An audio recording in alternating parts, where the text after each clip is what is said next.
The alarms were screaming, a pulsing, high-pitched wail that shook the entire operations center. I sat at the main console, the God mode station my world shrunk to, the glowing data on the screen and the clipped voices in my headset. My team was moving. An aide had just brought in my father and brother, and they stood there, rigid in their dress uniforms, completely out of place in my world. My father, Colonel Rhett Frank, a man who lives in the echo of his own past glory, immediately started barking at the base commander. "General, what's the situation?" he demanded. "Who is running this op center? Get that civilian off the main console." I didn't turn around. I didn't even flinch. I just kept my eyes on the tactical map. General Hale, my boss, turned, his face like granite. "Colonel," Hale's voice was dangerously low, "that civilian is callsign Spectre. She's the GS-15, who designed this entire exercise." He pointed a single, steady finger toward the main screen, where my teams were flagged as compromised on 3 major targets. "And you are standing in her kill box. I suggest you remain quiet." My father's face shattered. I could feel the change in the room behind me, the sudden, sucking vacuum of his ego collapsing. He'd spent 30 years in the army, but he had just been rendered irrelevant by the one person he never even saw as a player. To understand how my entire family ended up as honored guests at their own humiliation, you have to go back 30 minutes, to the dinner where my mother saved my career with 4 words on a napkin. We were at the base officers club for a very important person and legacy dinner. It was the kind of event my father lived for, all starched uniforms and endless stories of the good old days. I was there with him and my brother, Captain Mark. Mark is the family's golden boy, an armor officer who wears his charisma like a shield. To them, I wasn't Spectre. I was just Lena, or worse, Specs, the quiet keyboard warrior who was a constant minor disappointment. My father was holding court with General Hale, who he'd mistaken for just another base functionary. He clapped Mark on the shoulder. "My son Mark, he's the real soldier," Frank boomed. Then he gestured to me, a dismissive flick of his hand. "Lena, well, she does some IT support here. Good with computers, right? Keeps her busy." Mark smirked. I just focused on the pattern of my plate, the familiar cold weight settling in my stomach. This was the same man who'd paid for Mark's flight school, but told me a coding boot camp was too expensive. This was just normal.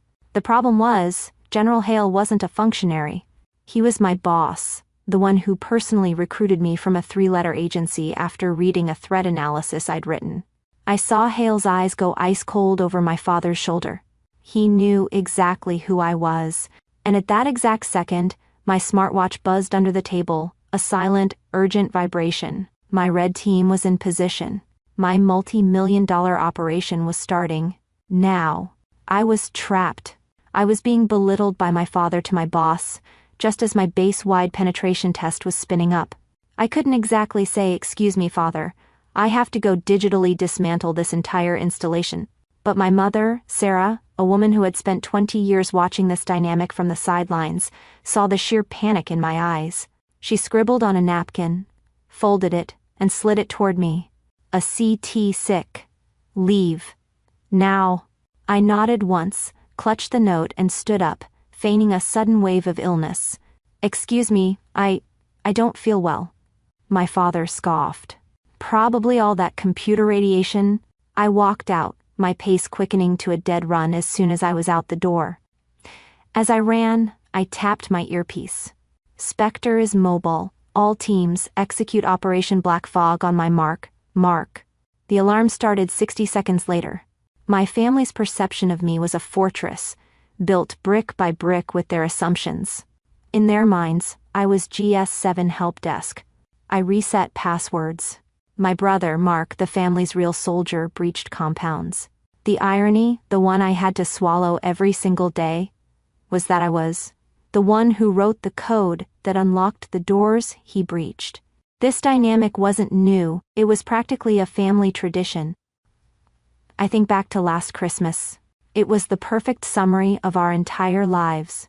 Mark, the golden boy, opened his gift from our father, Colonel Frank. It was a heavy, ceremonial M1911 pistol, beautifully engraved. For the man on the front lines, my father boomed, his voice thick with a pride I'd never heard directed at me. He clapped Mark on the shoulder. Then, it was my turn. He handed me a much smaller box. I opened it to find a high-end, ergonomic keyboard. And this, my father said, trailing off as he searched for the words, is for your, typing. My father saw a keyboard. He saw typing. He had no idea that keyboard was my weapon. My world wasn't his world. My world was sterile, windowless, and silent. It was a sensitive compartmented information facility, a SCIF. In there, I wasn't Specs or Lena. I was Spectre. Just last week, I was standing in that room, briefing a 2-star general from Cybercom. The air hummed with the sound of servers. "The vulnerability isn't in the network, sir," I said, pointing to a complex diagram on the main screen. "It's in the HVAC's industrial control system. It's ancient, and it's undefended." The general looked skeptical. "So," I continued, "we can use a man-in-the-middle attack to spoof the credentials of the maintenance crew, bypass the physical locks on the server room, and be standing next to their primary database in under 10 minutes. My team is ready. Operation Black Fog will prove it." In that room, there was no condescension. There were no attagirls. There was just data and the quiet, heavy weight of national security. The 2-star general just nodded. "Make it happen, Spectre." That was the world I lived in. It was the world General Hale, my actual boss, understood completely. Hale wasn't a cyber guy. He was old-school artillery, a man who understood ballistics and blast radiuses. But he was smart enough to know what he didn't know. He'd been the one to read a threat analysis I'd written on a foreign actor, a paper that had been buried by my last boss. He didn't just read it, he understood it. He personally pulled me from Fort Meade to his command. He knew my value. And I was starting to realize he was getting just as tired of my father's legacy act as I was. This duality defined my entire existence. It was like living in 2 different dimensions at once. The first dimension was my family's world, the world of backyard BBQs and loud, backslapping pride. I'd be there, nursing a drink in the corner, while Mark held court, bragging about his latest field exercise. My father would be standing right next to him, nodding, his face a perfect picture of a legacy secured. The second dimension was my reality. It was the silent, dark operations center, the hum of the air conditioning the only sound. It was my exercise quietly preventing a real international incident, a catastrophic failure that no one would ever read about. And at the end of that 12-hour shift, General Hale would just look over, give me a single, quiet nod of respect. And that one nod was worth more than a lifetime of my father's empty praise for my brother. I lived on that respect. I built my career on it. I had spent years building a firewall between my 2 worlds. But that night, at that dinner, my father's arrogance and my mother's desperation had just given me the perfect excuse to merge them. The exercise wasn't just a test for the base anymore. It was a live-fire demonstration for an audience of 3. And they were about to fail. The second I passed the security checkpoint, the sick girl act evaporated. I slid my badge, the heavy door hissed shut, and I was home, in the operations center. This wasn't revenge. This was a procedure. My strategy was Operation Black Fog itself, and it was now live. The plan had been approved for weeks, a complex, multi-layered penetration test. But the timing was General Hale's masterstroke. He knew my family was visiting. He knew my father's ego. He had personally approved the exercise for this exact night. And then, in a flash of bureaucratic genius, designated it a mandatory observation for all visiting VIPs. The official goal was procedural, to prove this multi-billion-dollar base had catastrophic vulnerabilities. My secondary goal was a bit more personal, to force my family to watch, in undeniable high definition, as I was the one who burned it all down. I sat at the console, my console. My fingers flew. "Spectre is online," I said into my headset. "All teams, confirm status." One by one, they checked in. "Phase 1, Cyber," I murmured. I had root access to the entire base-wide alert system. With a few keystrokes, I pushed the active shooter alarm to every single building.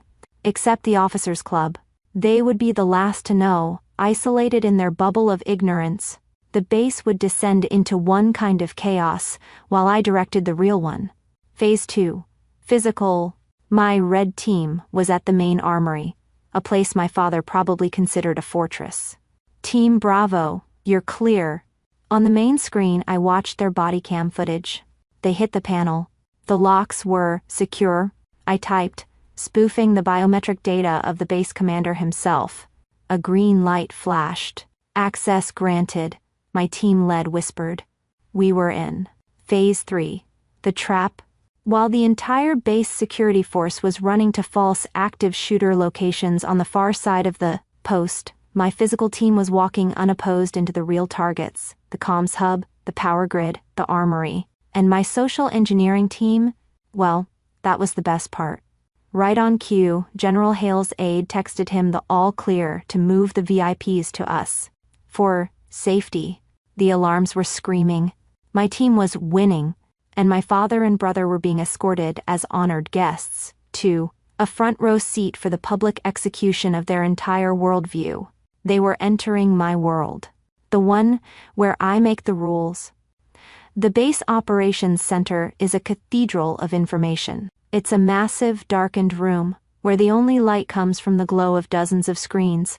A massive digital map showing the attack, in real time, data streams scrolling too fast for a normal person to read. The only sound was the low murmur of my analysts, speaking in clipped, precise tones. This was a place of absolute authority. This was my church. The doors at the back of the room hissed open, spilling in the bright, unwelcome light of the hallway. An aide, looking pale and stressed, herded in the VIPs from the dinner. And there, in the middle of them, were my father and my brother, Frank and Mark. They looked completely bewildered, like they'd been dropped into a foreign country. True to form, my father, Colonel Rhett Frank, immediately tried to assess the room, his eyes scanning for someone to command. He spotted General Hale. "General?" he barked, his voice echoing in the quiet. "What's the situation? Are we under attack?" He clapped Mark on the shoulder, pushing him forward. "My son is combat arms, we can assist. Just tell us where you need us." General Hale held up a single, steady hand. He didn't even look at my father. "Stand easy, Colonel." Hale's voice was flat, cutting through my father's bluster.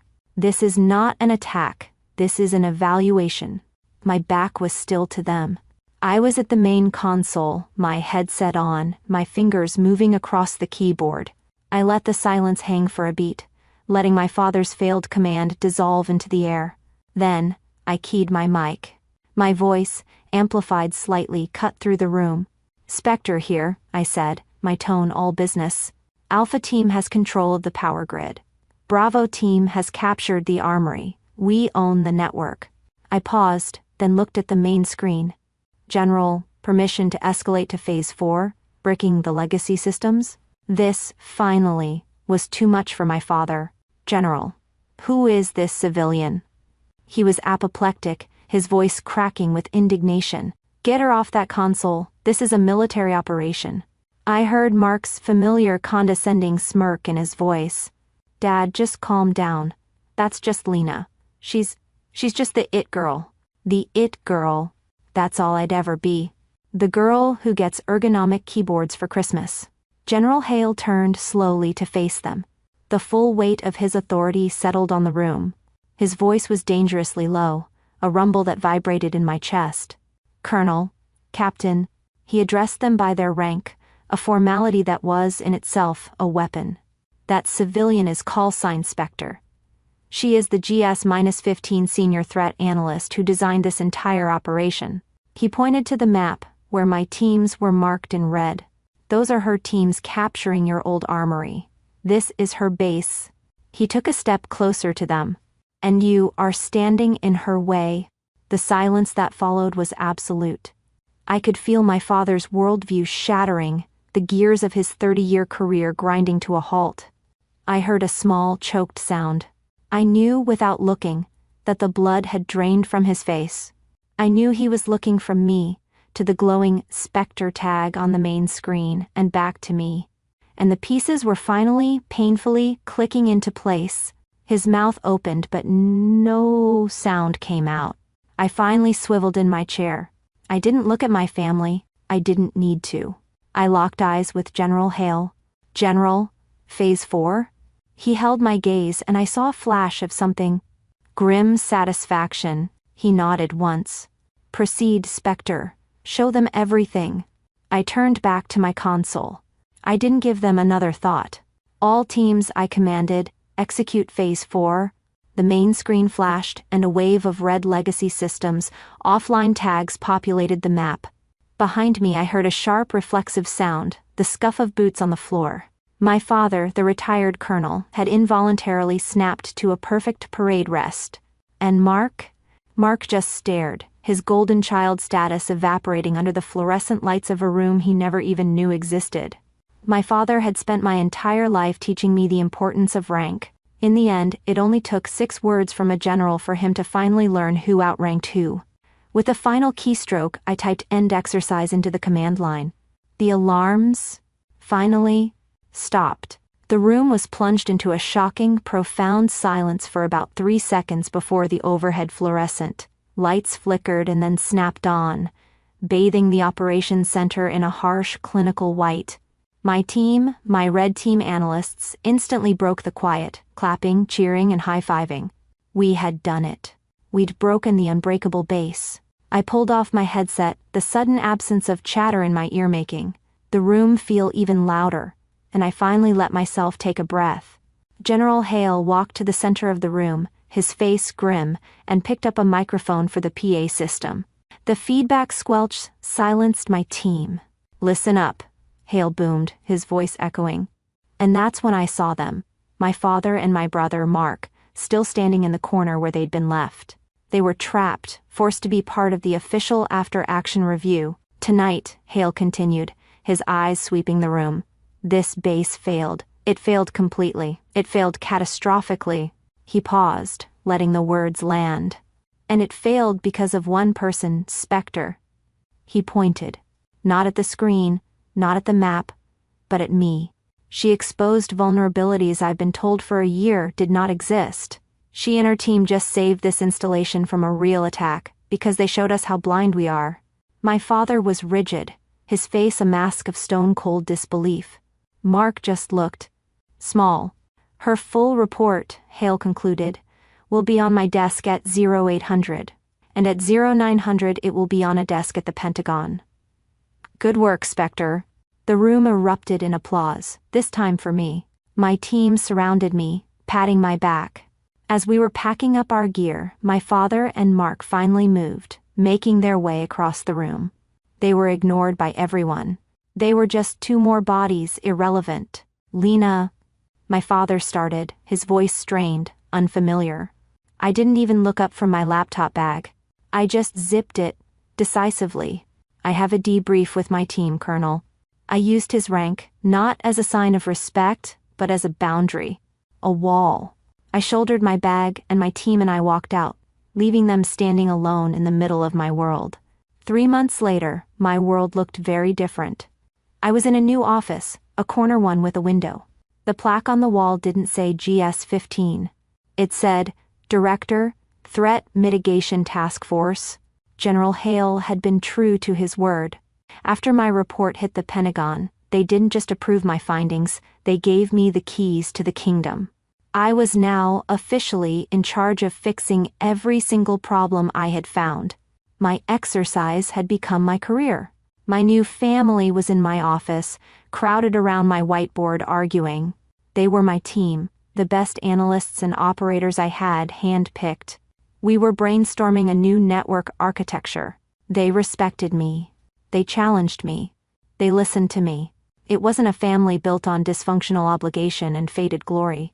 It was one built on mutual respect and proven competence. We were in the middle of a heated, wonderful debate about zero-trust protocols when my computer pinged.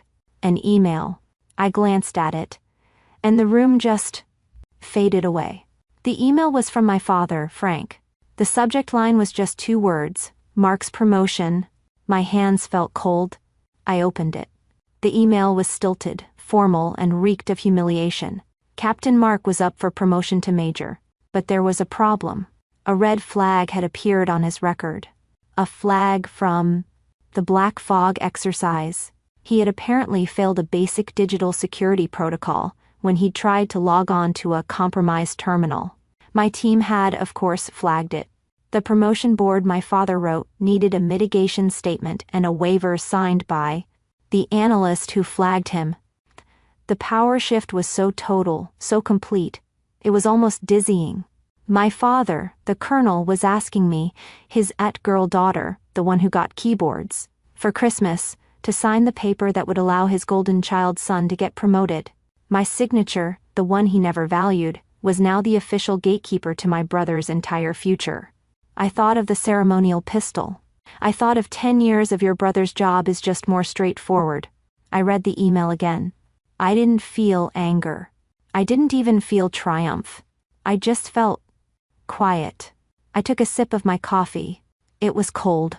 I clicked reply and typed a brief professional response. I will add his file to my review queue. My current projected timeline for non-critical waivers is 6 to 8 weeks. I hit send. I archived the message.